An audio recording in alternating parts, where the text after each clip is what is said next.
I didn't cry at the memorial. People noticed. They watched me like I was a glass they were afraid to pick up. Whispered words, gentle hands on my forearm, the pastor's voice turning soft around my name. She's in shock, they said. Maybe I was.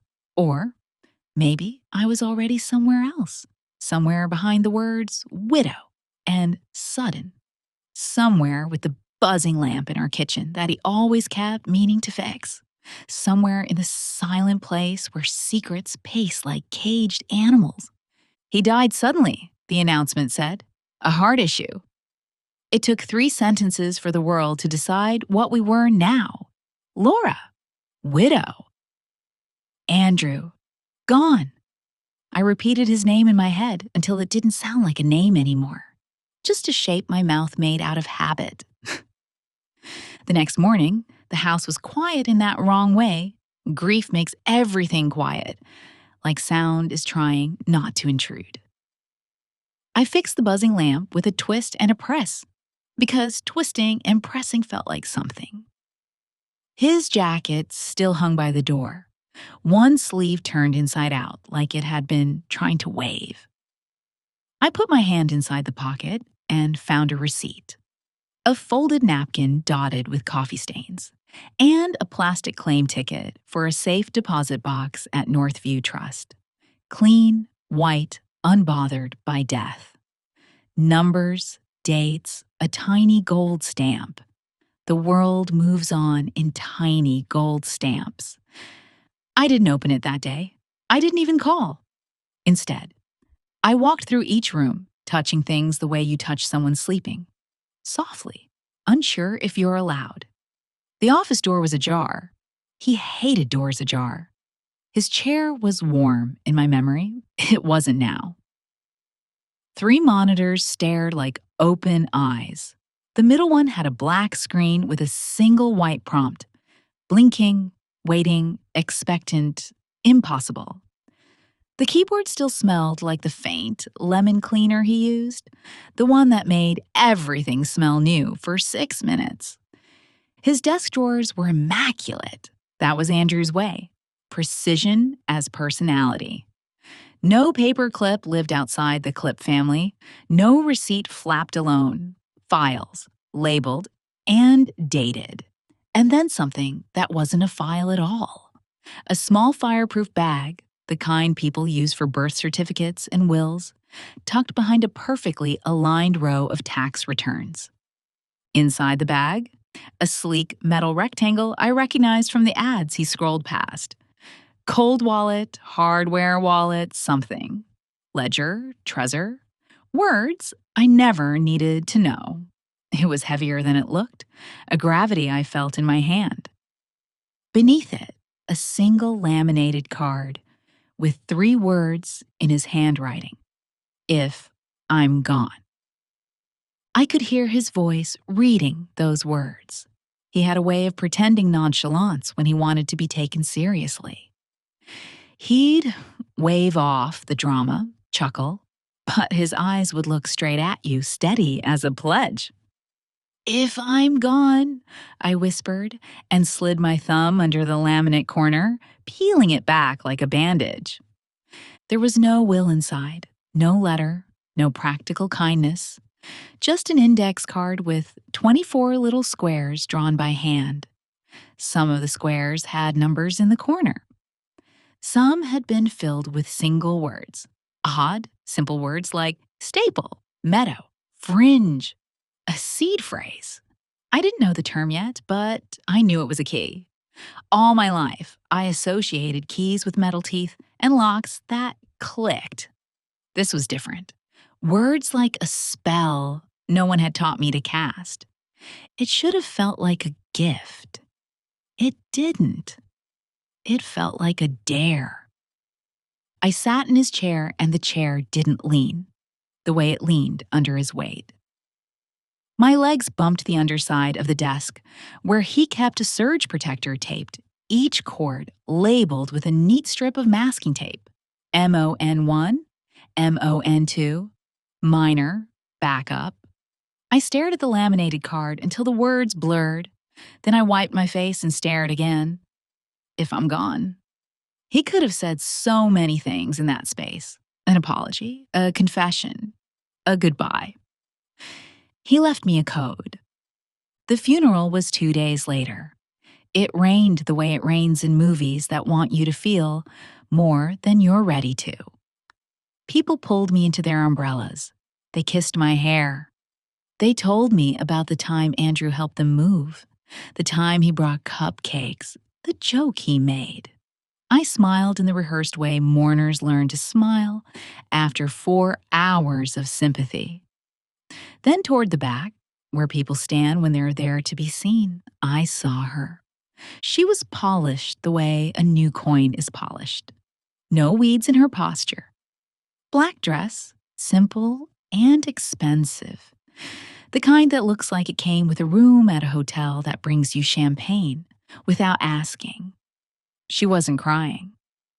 She held something small in her hand, and she didn't fidget with it. It was a band, a gold ring, a ring with a tiny engraving on the inside.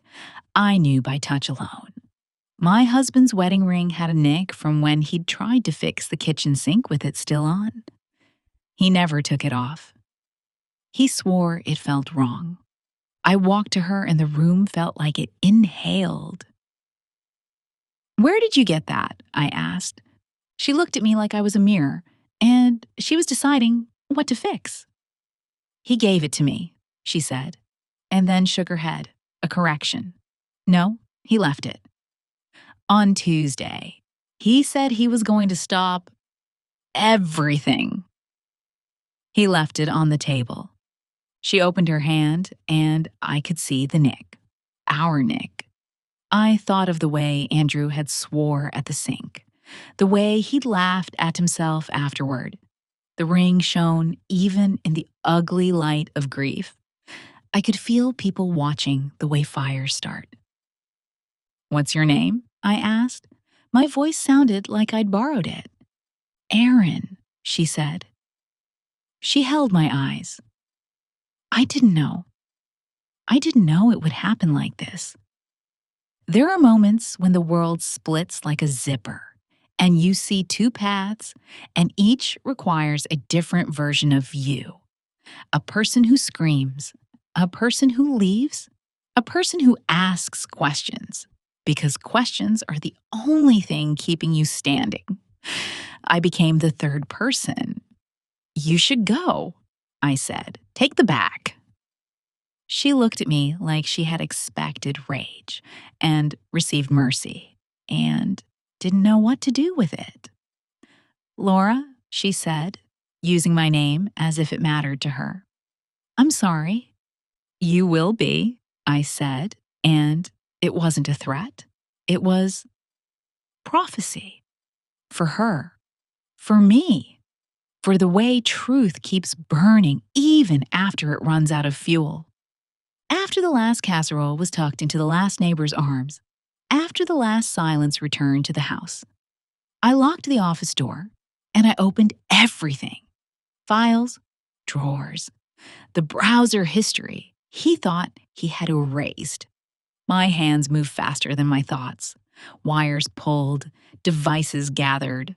The metal wallet, the laminated card, his laptop, the password manager he had installed with cheerful blue icons. It looked like a game, like something a child could find in a toy store. It demanded a master password. My fingers tried birthdays, our anniversary, the dog's name, his favorite band. The screen blinked its gentle refusal. "Try again?" it asked sweetly. Try again. I made coffee with the reverence of a ritual, poured it into his favorite mug, even though it felt like a theft. Sat back down, and then saw the tiny sticker he tucked on the underside of the desk. A small square QR code with the caption, "Emergency Instructions. If you're reading this, you're me, or you're in trouble." It was Andrew's humor, a smile that tried to sit next to worry and make it laugh. I scanned the code with my phone. A page opened with an identical greeting, but this one required a code I didn't have. The doorbell rang. I ignored it. The phone buzzed. A voicemail from a number I didn't recognize, then a text. This is attorney Michael Rios. I represented your husband in certain private estate matters. Please call me at your earliest convenience. I called. He didn't introduce himself a second time. Mrs. Keene, he said. Again, I'm sorry for your loss. Your husband instructed me to contact you upon notice of his passing. He prepared various contingencies. He cleared his throat. I'm going to be direct. Did Andrew ever discuss digital asset security with you? He mentioned. I stopped. I remembered the way he would seize on precise words. He explained the importance of redundancy.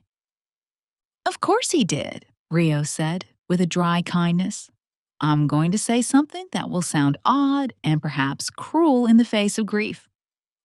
The single greatest risk to Andrews, your assets, is time. If anyone knows he's gone and also knows who he was in that world, you could have people trying to social engineer their way into everything within days. My husband was a marketing executive, I said, and heard the hope in my voice, the way a person whistles while walking past a graveyard. Rios was quiet for a moment in a way that told me he was arranging bluntness into the least painful shape. He was also, in the last 5 years, what the crypto community calls a whale. He controlled significant capital across several blockchains. He kept it largely off exchanges. He kept it quiet. It was his way. 80 million. The number didn't arrive all at once. It rolled across me like thunder a second after the lightning. How much? I asked. It felt indecent to ask. It felt indecent not to. His last signed attestation put it north of 80, Rio said. Like a man reading a diagnosis he had practiced saying out loud. It fluctuates. I have a list of what he declared, but some of it is on multisig wallets. Multi-dash? Multi-signature. It means more than one key is required to move the funds. Security. Through distribution. He paused. He wanted you protected.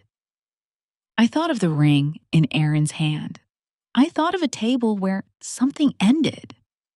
He wanted many things, I said, and surprised myself with how tired I sounded.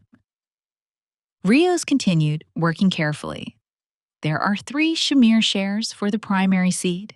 He gave one to me to hold in my firm's vault. He gave one to a person he listed only as E. He gave one to a family member. He waited. Does that make sense to you? Aaron.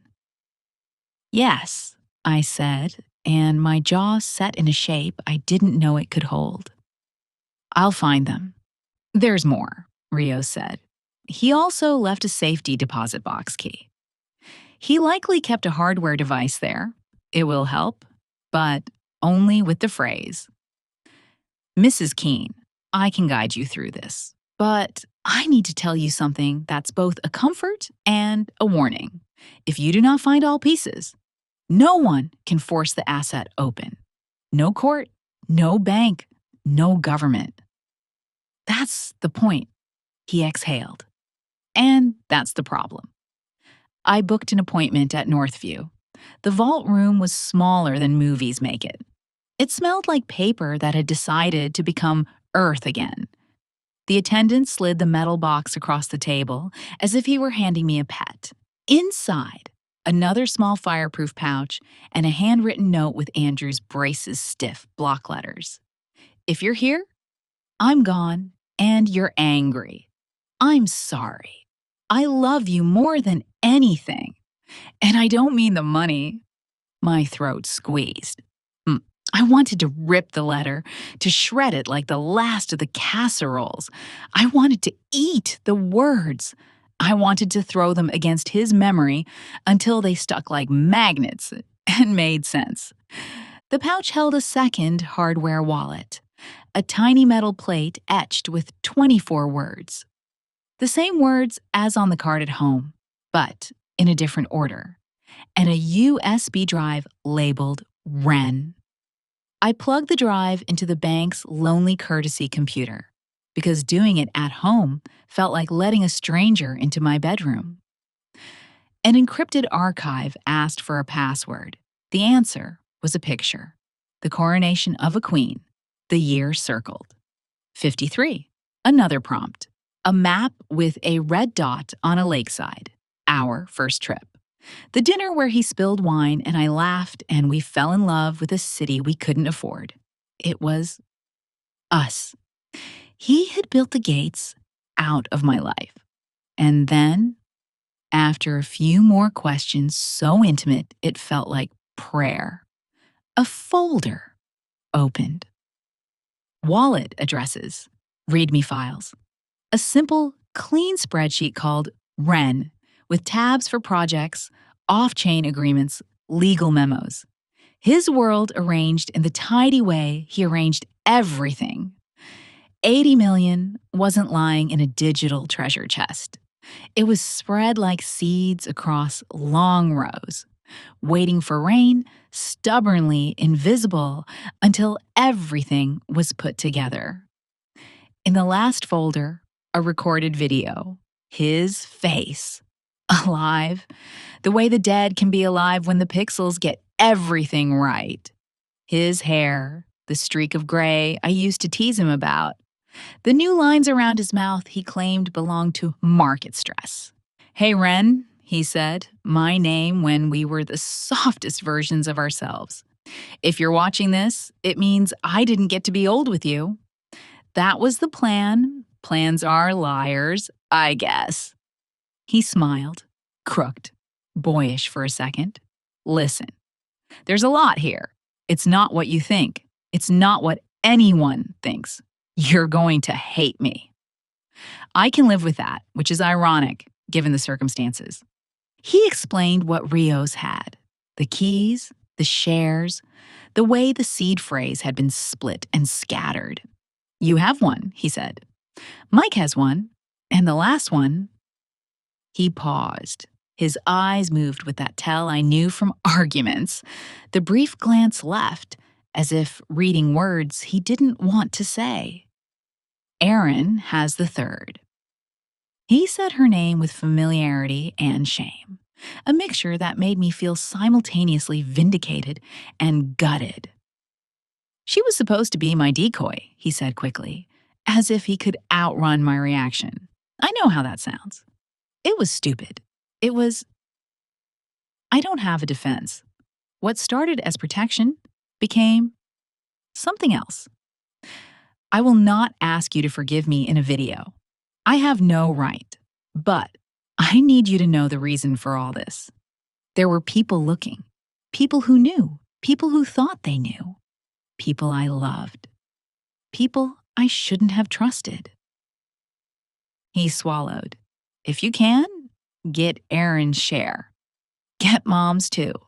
Don't tell anyone about Mike's copy until after. And please, please be careful. If they find out, any of them, before you complete the set, they will try to make you give it up. Some with lawyer words, some without. He sat back, ran a hand through his hair, a tick. I used to joke that crypto was complicated because the universe hates simple things. But the truth is, I made it complicated because I thought it would keep you safe. Maybe I made it complicated to keep me safe from telling the truth. He stared into the camera like it could absolve him if he didn't blink. I love you. That's not a code. That's the only thing that was ever true all the way down. The screen went black, and in its reflection, I saw a woman who suddenly had a job and a past she didn't recognize, and a future people would try to pry open. I started with his mother because that's where decency lives. He asked me to hold on to it, she said, when I drove out to the little house where Andrew learned to mow lawns and to be serious before he learned to be kind. He said it was a fancy thing. Share? She pronounced it like chair. She disappeared into a pantry that smelled like cinnamon and mothballs and came back with a metal capsule the size of a lip balm. Inside, a sliver of steel etched with a few words and a set of numbers. It looked like nothing. It was everything. I hugged her, and she hugged back with the strength grief gives people who don't want to cry yet. I saved Erin for last. I wanted to save her like one saves dessert or punishment. I texted her from a number I borrowed from a friend and asked to meet, neutral location, neutral time. She chose a coffee shop with white walls and plants that looked watered on a schedule. She wore a sweater you buy after Googling elegant sweater. She had that kind of pretty that makes you notice how hard it is to keep it looking effortless. I'm here because this is not about you and me, I said before we sat. It's about what he left. It's about what he put in your hands. She didn't pretend confusion. Maybe she thought pretending would insult me. I don't have it, she said. I sent it back. Where? My voice was flat. I felt the word, please, trying to push its way up my throat. But I kept it back like a secret I wanted to keep for myself for once. To him, she said. He sent a messenger. The day before you called me, I gave it to a man who knew the phrase we used the first time we met. She looked at me, some mix of pity and apology on her face. He told me you knew. Rage is not a flame. It's a pressure. It makes your ears ring. The man, the messenger, the phrase. This was Andrew's world of caution and paranoia eating itself. What phrase? I asked. 3 words, she said. About a pastry. She blushed. It doesn't matter. It does, I said. I was too tired to be decent anymore. You gave away the share he left you. He took it, she said, bristling. He sent for it. You were supposed to be a decoy, I said, and the word sounded dirtier than any affair. She flinched. I know what I was to him, she said, and the edge in her voice cracked. But I also know he loved you. He never stopped talking about you. People talk about God all the time, I said. Doesn't mean they listen. She stared at her untouched coffee the way one might stare at a small animal they've accidentally hurt. I didn't know he would die. Neither did I said, and watched the truth land between us like a heavy book. We left with nothing. Or maybe we left with understanding. But understanding doesn't unlock anything except loneliness. I drove home gripping the wheel like a limb. At a red light, a message arrived. A code I didn't recognize from a number I didn't know. A list of coordinates, a sentence. For Ren. He trusted me once. Attachments, a photo of a metal capsule. On a hand I recognized as Andrew's, freckle near the thumb, and a blurry image of a storage unit door with its number circled.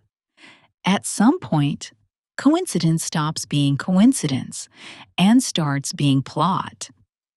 I changed directions without signaling.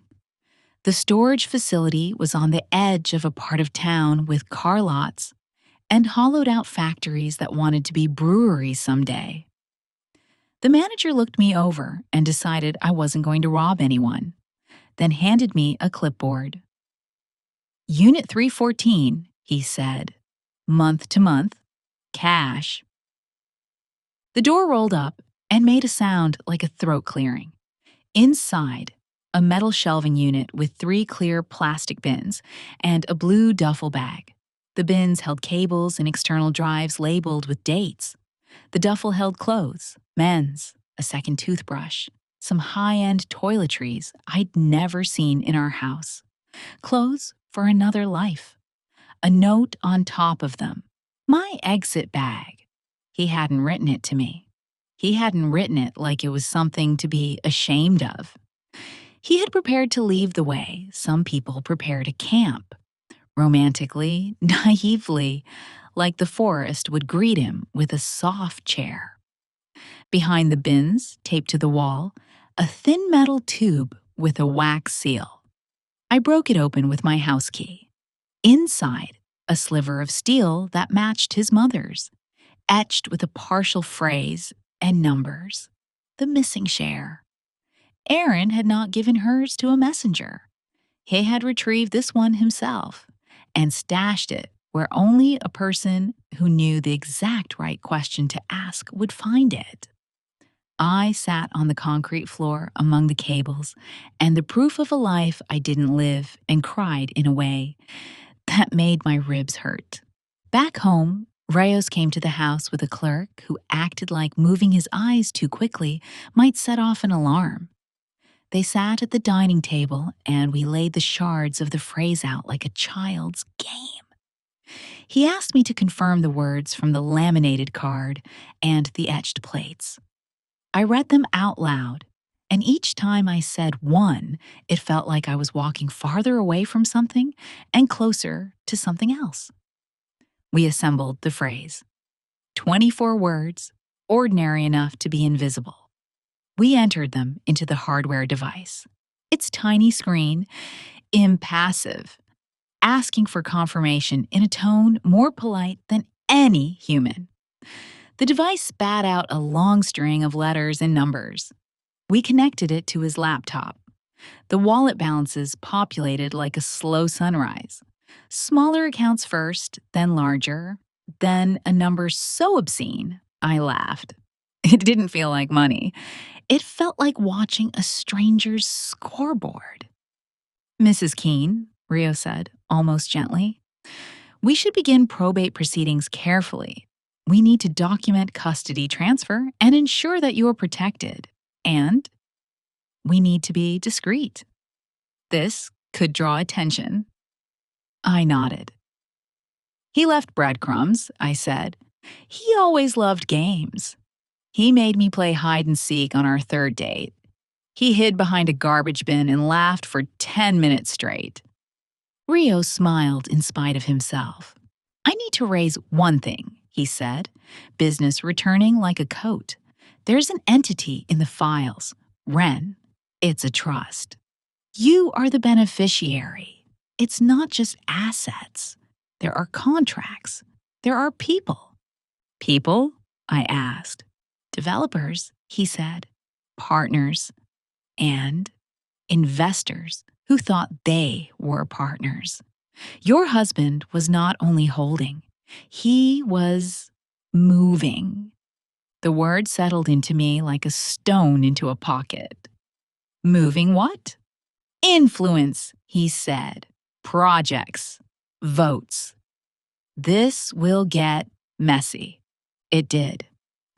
The week after we recovered the seed phrase, the house turned into an airport of men with hesitant smiles and women with practiced ones. They wore watches that glinted. They used words like governance and Sybil and multisig as if they were speaking of weather. Some were angry in that polite way. Moneyed people get angry when they think you don't understand what you have. Some were kind in a way that made me wonder what they wanted. A few were both, which is to say they were dangerous. I learned several things quickly. A ledger is not a thing you can reset if you forget. Money on a blockchain isn't a balance you call someone about. It's a fact that exists everywhere or nowhere. depending on whether you can prove you have the right to move it.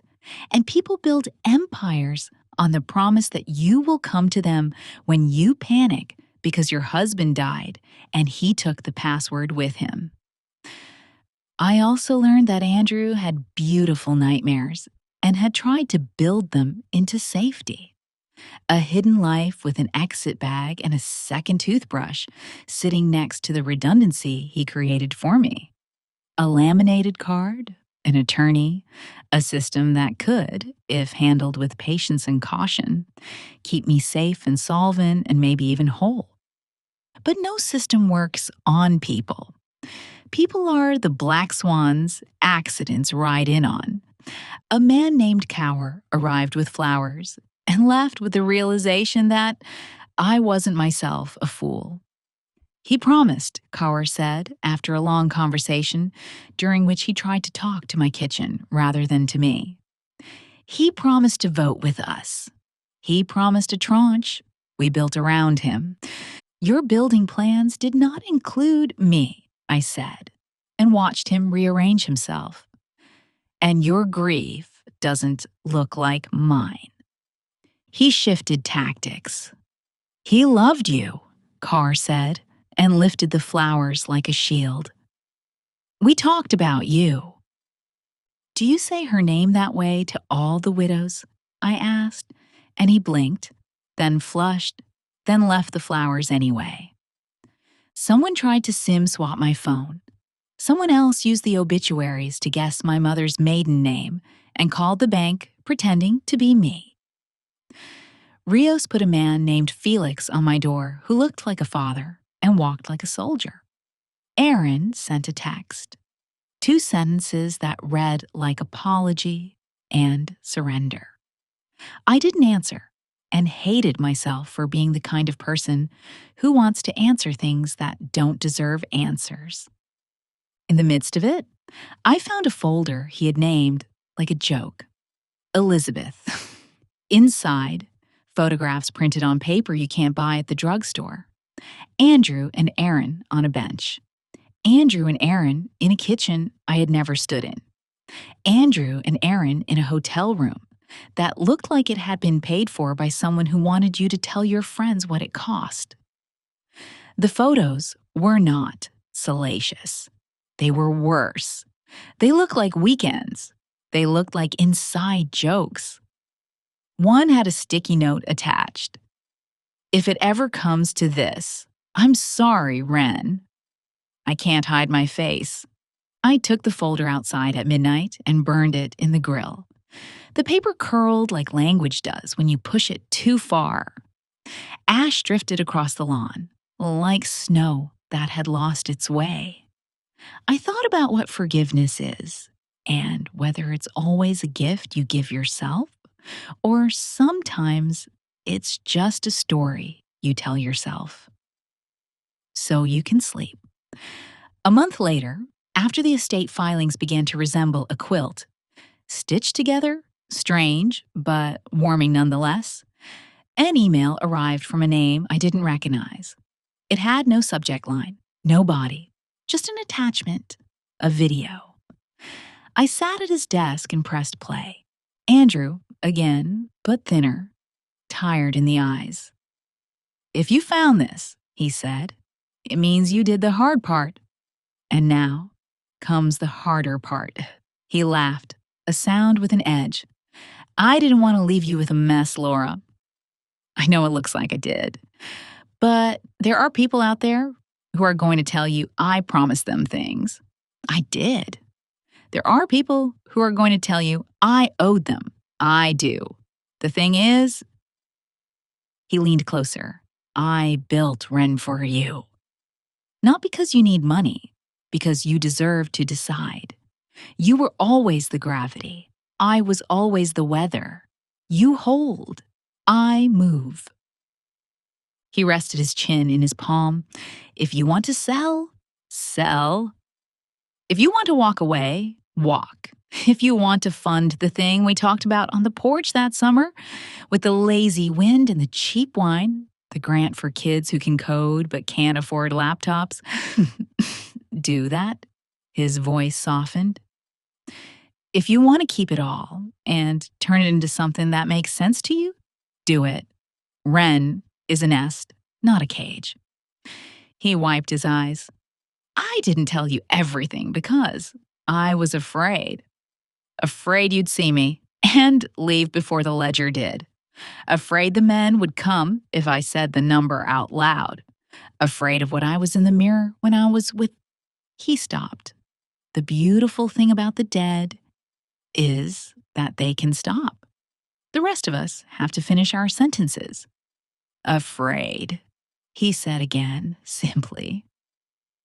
I wanted to be brave for you. I didn't know how. He looked at something off camera. There's a safe in the garage behind the tool chest. The code is the day we got locked out of the cabin. Inside, there's a letter for you I couldn't figure out how to record. It's just ink. It's what I should have said before I died on a Thursday. The safe was where he said it would be. The code clicked like a soft spine. Inside, a letter, real pen, lines on paper. He told me things letters should tell. The first moment he knew he loved me, and the last time he almost told me about Aaron, why he chose index funds when everyone else chose yachts, how he took a little bit out of every paycheck at the ad agency 10 years ago and put it into a ridiculous coin because a kid at the coffee shop looked at charts like gospel. How the money became numbers he didn't know how to say. How he learned fear the day a man followed him for 7 blocks after a podcast he shouldn't have been on mentioned whales. He wrote, I didn't tell you because I thought I was protecting you. I didn't tell you because I was a coward. Both are true. I'm sorry for the mess. I'm sorrier for the distance. If love can be measured by maintenance, you loved me better. Keep the house if you want. Sell it if you want. Keep the money. Give it away. Burn it and plant tomatoes. Just don't let it make you small. I took the letter to the porch and gave the wind a chance to read it too. The word small kept ringing. Money makes people big in that ugly way billboards make faces big.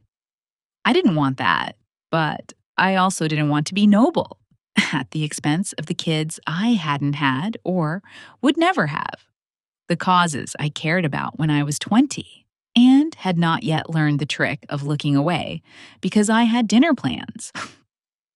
I sold nothing for 6 months. I watched. I learned the difference between a wallet and a token and a promise. I learned the ways people see a woman alone and think it means free. I learned the ways I could answer without proving anything. I'll get back to you, I said to 100 men who did not want to be gotten back to. We're not aligned, I told a fund that wanted to use Wren like scaffolding for their egos. No, I told the man with the flowers when he came back with a softer watch. I did sell one thing, the story I told myself about what I wasn't. I was a widow, yes, but I also became a steward. I became the person who said, we'll fund your hackathon if you agree to pay your interns. I became the person who answered the email from the high school teacher with the lab that looked like a museum about hunger. I became the person who read the contracts, ran the numbers, called Rios, and said, paper this, make it clean. People ask me now, when they learn, if I forgave him. I tell them the truth that kills conversations. Grief is a roommate. Forgiveness is a neighbor. Some days I bring it cookies. Some days I pretend I don't see it in the hallway. Aaron moved to another city and sent me a Christmas card with no return address. His mother brings me soup and pretends not to notice when I add salt like a person who likes to feel something sting. The money remains where he left most of it, not because I worship at the shrine of hold, but because moving it would feel like letting it tell me who I am. I spent some. I gave more. I built the grant we had talked about with cheap wine and honest hope. Ren became a thing people say like rain and mean it's coming. And when someone asked me about the seed phrase, about the password that began all this, I tell them the only password I needed, one he didn't have the courage to say out loud. I trust you. He didn't say it, but he left it in the spaces between the nonsense words and the steel plates and the safety deposit box claim ticket. He left it in the video he recorded, the one where his eyes were tired and his mouth tried to be brave. He left it on our porch in the way he folded a blanket when we sat to watch a storm. He left it the day he hid behind a garbage bin and came out laughing, ready to be found. He died suddenly and took $80 million in crypto with him until he didn't. I found the password, yes, but not the way he designed it. Not with a hardware device or a seed etched in steel. I found it in the way I refused to be small, in the way I asked questions and hated the answers and asked again, in the way I learned the language of a world I didn't choose because the person I loved chose it and then left me with it like a planet no one had mapped. Sometimes at night, the lamp buzzes and I let it. I sit at his desk and watch the little numbers dance in their little boxes and feel nothing because numbers should never make you feel holy. I open the letter he wrote and read the line where he tells me to burn it all and plant tomatoes. I go to the porch and I decide not to be a legend or a lesson. I let the wind lift the edges of the paper. I whisper the only password that still matters. I am here, I tell the empty yard, the neighbor's dog, the stars pretending to be permanent. I am enough. And the house, the one he almost prepared to run away from, sighs the way houses do when someone finally tells the truth inside them. Dive into stories that stir your soul. Jackie Smith.